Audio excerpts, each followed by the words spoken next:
디베랴의 바다에서, 갈릴리 바다에서 예수님께서 오병이어의 기적을 일으키신 내용이 기록되어 있는 것이 바로 이 본문의 말씀입니다.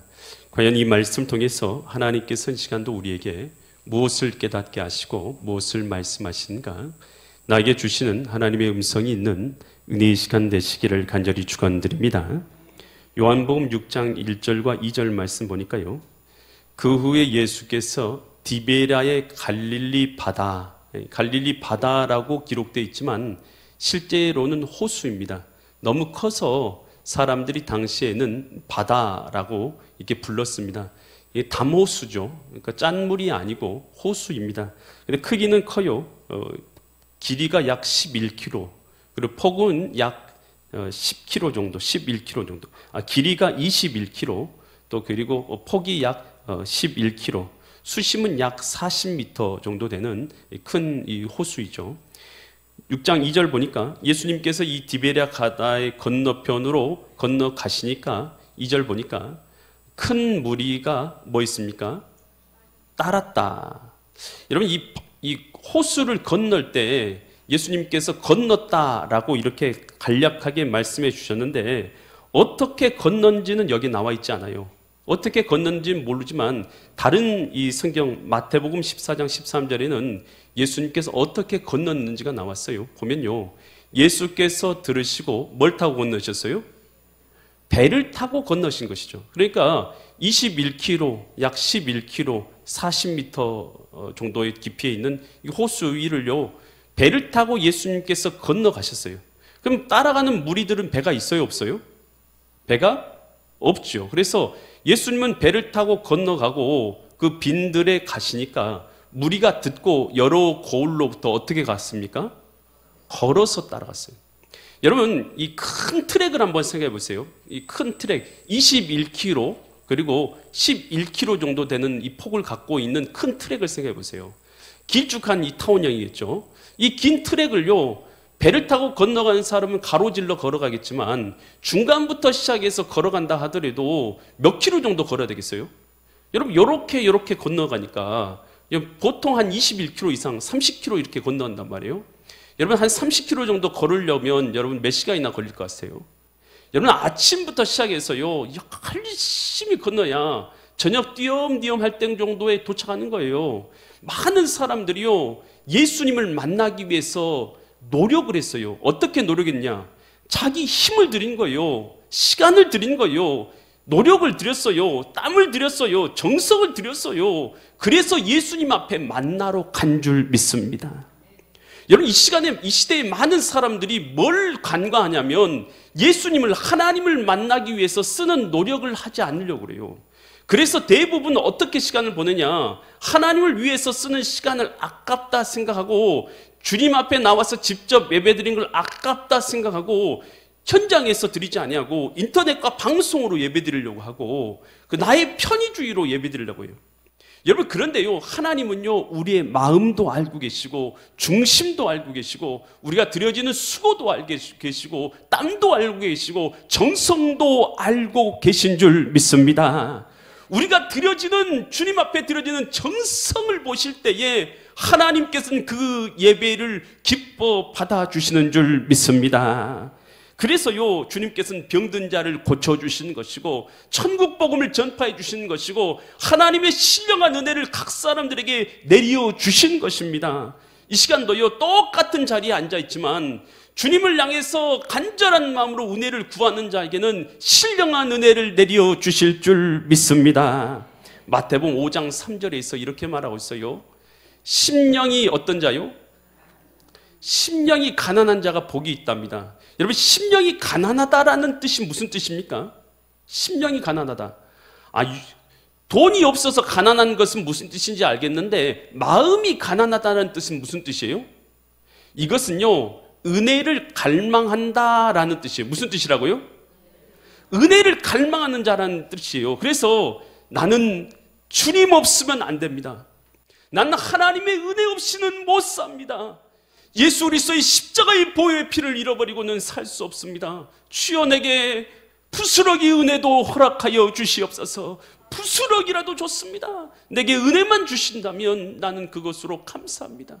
심령이 가난해서 주님 앞에 은혜를 구하고 주님 없이는 못 산다고 주의 신령한 은혜를 부어주시라고 기도하고 간구하는 사람, 이런 사람이 어떤 마음을 갖고 있는 사람이면 심령이 가난하다라는 거예요. 심령이 가난한 자는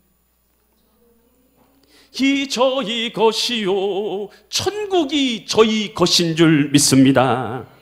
여러분, 에서하고 야곱하고 누가 장자예요? 에서가 장자로 태어났어요. 장자의 복을 받은 건 누굽니까? 야곱이에요. 왜요?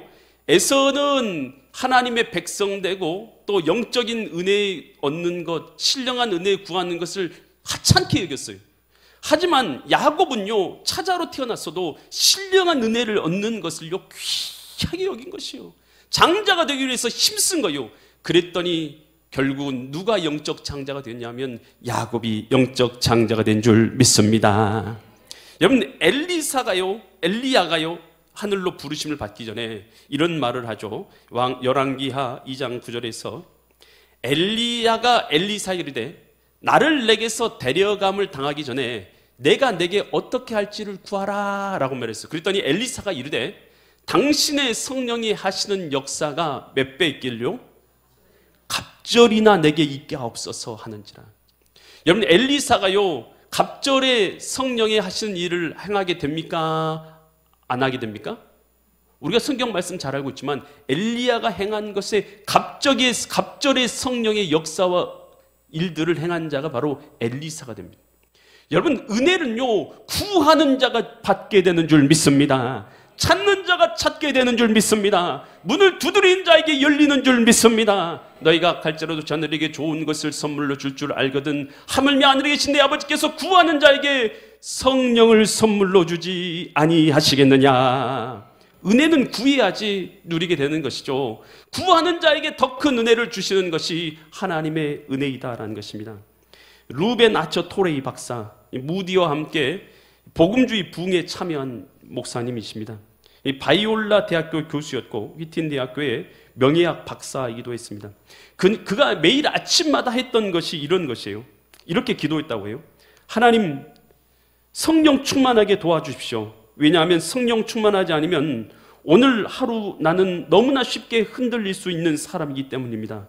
하나님, 제가 성령 충만하다고 느끼지 못할 때 함부로 말하지 않도록 도와주십시오. 성령 충만하지 않을 때 말하면 실언이 되기 쉽고 사람들에게 상처를 주기 쉽기 때문입니다. 하나님, 제가 성령 충만하지 않을 때 제 인생에 중요한 결정을 하지 않도록 도와주십시오. 성령 충만하지 않으면 저의 결정은 잘못된 가능성이 항상 있기 때문입니다. 라고 늘 기도한다는 것이에요. 여러분, 이런 유명한 목사님들도요 날마다 성령 충만을 위해서 간구해서 하나님께 쓰임받는데, 여러분 우리도요 날마다 주님 앞에 은혜를 구하고 성령 충만함을 구해야 될 줄 믿습니다. 우리는 부족합니다. 은혜를 주시라고 주님 앞에 기도해야 되는 것입니다. 이 시간도 동일하게 예배를 드리지만 은혜를 구하는 자들에게 하나님은 더 큰 신령한 은혜를 내려주실 줄 믿습니다. 시편 107편 9절에서 이렇게 말하고 있습니다. 그가 하나님께서 어떤 영혼에게요? 사모하는 영혼에게 뭘 줘요?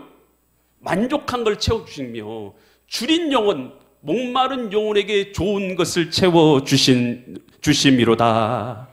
여러분, 우리가요 사모하는 마음을 가지고 주님 앞에 기도할 때에, 간구할 때에 오늘 주님께서 우리에게 은혜를 채워주신다는 것이에요. 그래서 하나님의 은혜를 사모합니다. 주여, 이 시간도 내게 은혜를 주시옵소서. 하나님, 한량없는 은혜를 이 시간 우리에게 내려주시어서 우리의 속영혼이 회복되게 하여 주시고 영혼이 생명을 얻는 자로서 살아가게 하여 주시옵소서. 예배하고 기도하고 찬양하고 말씀 가운데 그렇게 간구하다가 그런 은혜를 누릴 수 있기를 간절히 축원드립니다.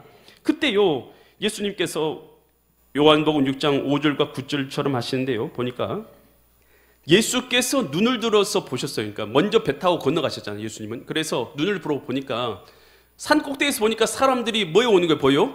걸어서 오는 게 보이는 것이죠. 멀리 걸어서. 예수님 한참 보셨겠죠. 한참 동안 보면서 눈을 들어서 큰 무리가 자기에게 오는 것을 보셨어요, 예수님께서. 그러면서 제자들에게 말해요. 빌립에게 이르되 빌립에게 뭐라고 하냐면 우리가 어디서 떡을 사서 이 사람을 먹이겠느냐라고 물어봐요. 6절. 그랬더니 이렇게 말씀하시면 친히 어떻게 하실지를 알아요, 몰라요? 예수님이? 예수님은 이미 아셔요. 어떻게 할지 아셔요. 그런데 뭐 하려고 물어본 거예요? 빌립을 시험하고자, 그 믿음이 어떠한지 알고자 하셔서 주님께서 물어본 거예요. 예수님은 어떻게 하실지 이미 다 보안이 있으세요. 그런데 그냥 시험하려고 물어본 거예요. 그랬더니 7절에서 이렇게 말하는 것이죠. 빌립이 대답하되 각 사람으로 조금씩 받게 할지라도 200데나리온 떡이 부족할 겁니다. 200데나리온, 한 데나리온이 일꾼이 하루 동안 일하면 받을 수 있는 돈이에요. 요즘에 일꾼이 하루 동안 일하면 얼마 받습니까? 20만 원. 20만 원 받는다 치고 그러면 200데나리온이면 200 곱하기 20만 원 얼마입니까? 산수인데 얼마예요? 4천만 원. 맞나요? 4천만 원 정도는 있어야지 이 사람들 다 먹을 수 있습니다. 이렇게 얘기를 하는 것이에요. 그러니까요, 예수님이 사실 지금 이것이 이치적으로는 맞는 말이긴 해요. 근데 예수님이 지금 이 말 들으려고 빌립에게 말씀하신 것은 아니죠. 예수님이 지금 이 말 들으려고 말씀하신 것 결코 아니에요. 예수님께서는 그의 믿음을 확인해 보기 위해서 물으셨던 것이죠. 그러면서 이 다음 6장 8절 보니까 제자 중 다른 한 명 있어요. 시몬 베드로의 형제 누가 등장합니까? 안드레가 등장해요. 예수님께 여짜오되 뭐라고 말하면 9절 여기 누가 있어요? 아이가 있는데 보리떡 몇 개 있어요? 보리떡 5개, 물고기 2마리 가지고 있나이다. 그러나 그것이 이 많은 사람에게 얼마나 되겠습니까? 라고 물어보는 거예요. 얼마나 되겠습니까? 물고기 5마리, 보리떡 5개. 안드레는 예수님의 이 말을 듣고 나서요, 얼른 무리를 쫓아다니면서 예수님께 이 먹을 거 드릴 사람이 있는지 한번 찾아본 거예요. 그랬더니 어떤 아이가요, 자기가 도시락 싸온 것이죠. 물고기 2마리, 보리떡 5개. 그것을요, 예수님께 드리면서 이거 예수님께 드리세요 하고 드렸던 거예요. 안드레가 그것을 갖고 와서 예수님께 드린 것이에요. 예수님께서 원하시는 것은 뭐였냐면 하나님의 말씀에 순종해서 하나님의 뜻에 동참하는 것을 주님께서는 보시기 원하신 줄 믿습니다. 이거 계산해서 이거 얼마가 있어야지만 이거 먹을 수 있다. 예수님이 그거 몰라서 물어보겠어요? 예수님은 빌립에 뭘 시험하려고 했어요? 믿음이 있냐? 하나님이 이 시간도 보고 계시는 것이 있어요. 뭘 보시냐 하면 우리의 믿음을 보시는 줄 믿습니다. 주님께서 우리를 확인해 보고 싶은 것이 있어요. 꼭 확인해 보고 싶은 것이 있어요. 그것은 우리 외모가 아닙니다. 우리 껍데기가 아닙니다. 우리의 내면입니다. 예수 그리스도를 향한 믿음이 있는지를 주님께서는 원하시고 계신가, 알기를 원하시고 계셔요. 그래서 뭐 하시냐? 시험해 보는 거예요. 그래서 시험해 가지고 뭐 하는 것이냐? 오늘 그 사람의 삶을 통해서 믿음으로 하나님 뜻에 순종해서 동참을 하는가를 보신 거예요. 할렐루야. 이것이 뭐냐 하면 하나님께서 보시는 그 사람의 진짜 믿음이기 때문인 것이에요. 하나님은요, 말이 아니에요. 우리의 삶을 보고 계신 줄 믿습니다. 여러분, 성경에서요, 여리고성을 무너뜨릴 때에 하루에 몇 바퀴씩 돌아오셨어요? 하루에 7바퀴 아니고 하루에 한 바퀴씩 며칠 동안? 7일 동안 7바퀴를, 맞아요. 7바퀴를 돌면 마지막 날에는 몇 바퀴 돌아오셨어요? 7바퀴를 돌면, 그리고 함성 지르면 여리고성이 무너진다고 했어요. 여러분, 하나님이 여리고성을 그냥 무너뜨려주면 안 되냐는 것이에요. 여러분, 그런 생각 안 해보셨어요? 하나님이, 여러분, 불편하기 싫이 하루 7, 7일 뭐 한데 그렇게 하시냐는 거예요. 하나님께서. 그럴 필요 없이 여리고성아 무너져라 하면 무너집니까? 안 무너집니까? 하나님이 하시면 무너질 줄 믿습니다. 근데 하나님은 왜 여리고성을 안 무너뜨려 주시고 하루에 한 바퀴씩 7일 동안이나 돌게 하시고 함성까지 지르게 만드시는 거예요? 여러분, 하나님이 무너뜨리고 싶은 것은요, 실제로 여리고성이 아니에요. 실제로 하나님이 보고 싶은 것은 불순종하고 하나님의 말씀을 거역하며 살아가는 이스라엘 백성들의 마음의 여리고성을 무너뜨리기 원하시는 줄 믿습니다. 우리 인간은요, 참 불순종하거든요. 엠만에서는 순종이라는 걸 모르거든요. 하나님을 멀리 떠나서 살거든요. 내 마음대로 살거든요. 하나님이 진짜로 바꾸고 싶은 것은요, 진짜로 바꾸고 싶은 것은 여리고성 따위를 무너뜨리는 것이 아니에요. 그렇게 불순종하며 살고 하나님 없이 살아갔던 이스라엘 백성들의 그 마음의 불순종, 그 불순종의 마음을 무너뜨리는 것이 하나님의 과제신 것이죠. 과제. 그래서 하나님께서는 여리고성을 돌라고 하시고 함성 지르라고 하시는 것이죠. 여러분, 이것이 뭐냐 하면 하나님 앞에 순종이고요, 이것이 바로 동참인 것이에요.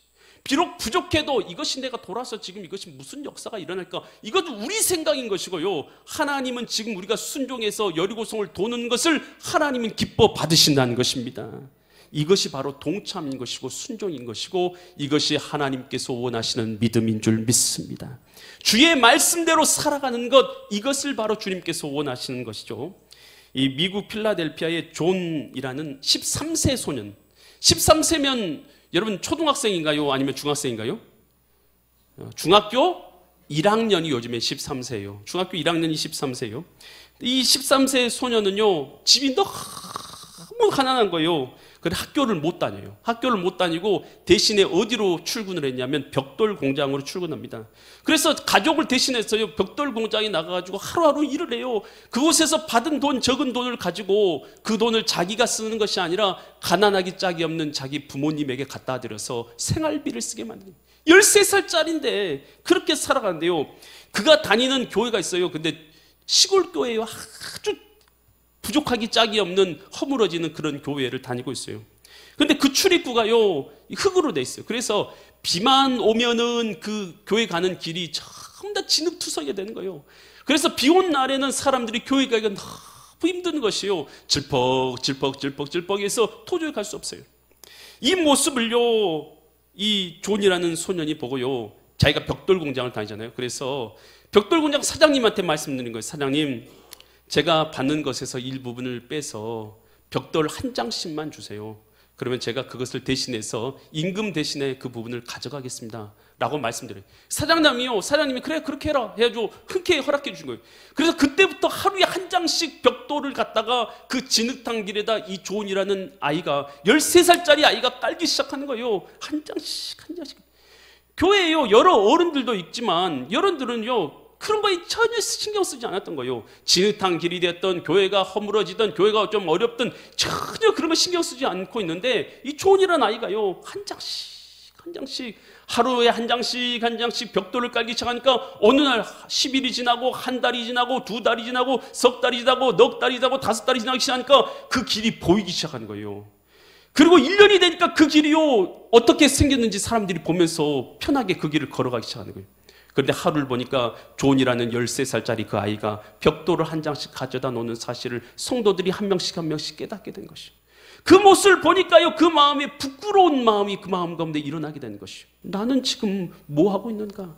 저 어린아이, 가난하기 짝이 없는 어린아이가 땅에다 벽돌을 하나씩 깔면서 이렇게 길을 만들어서 우리로 이 젖지 않게 이 길을 걸어가도록 만들었는데 나는 뭐 하고 있는가 하는 생각이 드니까 이 어른들이 부끄러운 마음이 든 거예요. 부끄러워가지고요, 그 아이들을 위해서요, 이 어른들이 헌금을 모금하기 시작해요. 성전을 위해서, 길을 위해서 모금하기 시작합니다. 그러다가요, 성전을 재건축하게 됐다는 것이에요. 그가 누구냐? 이 존이 누구냐면 존 워너메이커입니다.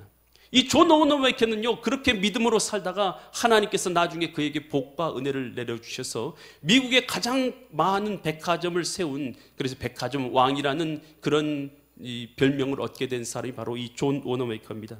그는요, 공부를 못했어요. 벽돌 공장 다니라고 그는 젊었을 때 공부를 못했기 때문에 나중에 청소년을 선도하고 청소년에게 공부를 가르쳐주는 그런 것들을 만들어주기를 원했어요. 그래서 YMCA 운동에, 청소년을 선도하는 YMCA 운동에 적극적으로 참여해서 우리나라에 있는 YMCA 건물도, 최초의 건물도 그 사람이 지어준 것이고, 또 그리고 많은 YMCA 건물을 세우는 일을 감당하는 것이 바로 이 존 워너메이커입니다. 여러분, 우리가 하나님의 일에 동참한다는 것이 어떤 것이냐? 여러분, 하나님의 일에 동참해서 내가 할 수 있는 부분이에요. 이 존이 하나라도 참여해서 순종함으로 감당하잖아요. 이것이 바로 우리의 순종이고 동참인 줄 믿습니다. 여러분, 우리 주기도문 외울 때마다 우리가 이렇게 기도하라고 주님께서 말씀하셨죠. 마태복음 6장 10절에서 하나님 나라가 임하오시며 뜻이 어디에서 이룬 것처럼요? 하늘에서 이루어진 것처럼 이 땅에도 이루어지이다. 이 땅 가운데 이루어지는데 기도하는 사람이 지금 누구예요? 너희는 이렇게 기도하라 했으니까 내가. 그래서 뜻이 하늘에서 하나님의 뜻이 이루어진 것처럼 누구를 통해서 이 땅 가운데 하나님의 뜻이 이루어지기를 기도하는 것이요 주기도문이? 나를 통해서 하나님의 뜻이 이 땅 가운데 이루어지기를 원합니다. 이 기도를 드리는 것, 바로 이것이 하나님의 뜻에 동참하는 기도인 것이에요. 하나님의 뜻이 이것입니까? 그렇다면 내 생명도 주님 앞에 드리겠습니다. 이것을 결정한 사람이 성경에 나와 있는 인물들 아니겠습니까? 이렇게 주님의 뜻에 동참하는 것, 그래서 하나님 나라가 이루어지게 하는 것, 이것이 바로 하나님의 뜻이다 하는 것입니다. 여러분, 예수님께서 이렇게 오병이어의 기적을 일으켜가지고 사람들에게 떡을 나눠줬어요. 그래서 여러분, 사람들이 모이게 하고 떡을 나눠주고 하늘에 축사하시고 기도하시고 떡을 나눠줬더니 그곳에 있는 5,000명의 사람들이 먹고 마시고 12강주를 거두게 하셨어요. 그런데 하나님께서, 예수님께서 진짜로 주기 원하시는 떡이 육신의 떡입니까? 이 육신의 떡을 주려고 하는 것이 아니라 우리 주님께서 진짜로 주기 원하는 떡은 바로 영생의 떡인 줄 믿습니다. 그래서 요한복음 6장 51절에서 이렇게 예수님이 진짜로 주기 원하는 것에 대해서 말씀하고 계시죠. 예수님은 하늘에서 내려온 살아있는 뭐예요? 떡이니 사람이 이 떡을 먹으면 뭐 할 거라고요? 영생하리라. 내가 줄 떡은 곧 세상의 생명을 위한 내 살이니라 하시니라. 여러분, 예수님이 주기 원하시는 것은요, 사람은 떡을 먹거나 빵을 먹어야지만 살아요. 밥을 먹어야 살죠. 주님이 주시기 원하시는 것은 육신의 떡이 아니에요. 진짜 떡, 우리 영혼의 생명은 무엇이냐? 바로 무엇이냐? 예수 그리스도가 바로 우리 영혼의 생명인 줄 믿습니다. 그래서 우리 신자가 사는 것은 떡으로만 사는 것이 아니요, 하나님의 입에서 나오는 모든 말씀으로 사는 것이니라. 하나님의 말씀, 예수님을 믿고 주님의 말씀으로 살아가는 것이 우리 신자의 삶인 줄 믿습니다. 그래서 예수님을 믿는 자에게는 뭐가 있느냐? 영생의 생명의 떡이 있어요. 그래서 요한복음 3장 16절에서 하나님이 세상을 이처럼 사랑하사 독생자를 주셨으니 누구든지 예수 믿으면 멸망하지 않고 영생을 얻으리로다. 요한복음 3장 16절. 아멘. 예수님을 주시는 것, 예수님이 누구신지를 알므로 예수님을 믿고 예수님의 말씀대로 살아가도록 만드시는 것, 이것이 바로 영생의 생명인 줄 믿습니다. 그래서 요한복음 6장 54절로 56절에서 이렇게 말씀하십니다. 내 살을 먹고 내 피를 마시는 자는 뭘 가졌다고요? 영생을 가졌고. 그러니까 예수님의 피와 살을 먹고 마시는 것, 예수님과 연합을 의미하는 것입니다. 주님이 내 안에 계셔서 연합되어서 예수님으로 살아가는 자에게는 영생을 가졌고 마지막 날에 내가 그를 다시 살리리니. 55절. 내 살은 참된 양식이요 내 피는 참된 음료로다. 56절. 내 살을 먹고 내 피를 마신 자는 내 안에 거하고 나도 그 안에 거하나니. 바로 예수님의 피를 먹고 마신 것, 바로 예수님을 내 마음의 주인으로 모시고 예수님으로 사는 자가 되는 것이고, 이런 자에게 영혼의 생명이 있고 죄사함이 있음을 주님께서 말씀하여 주십니다. 오늘 예수님께서 오병이어의 기적을 통해서 우리에게 말씀하시는 것은 무엇입니까? 은혜를 사모하는 자에게 은혜를 주시는 줄 믿습니다. 믿음으로 동참하는 것을 보시기 원하시는 것이 주님의 마음인 줄 믿습니다. 그렇게 예수님을 먹고 마심으로, 신령한 영생의 떡을 먹고 마심으로 오늘 영생의 삶을 누리시는 믿음의 거룩한 성도님들 되시기를 예수 그리스도의 이름 받들어 간절히 기도드립니다.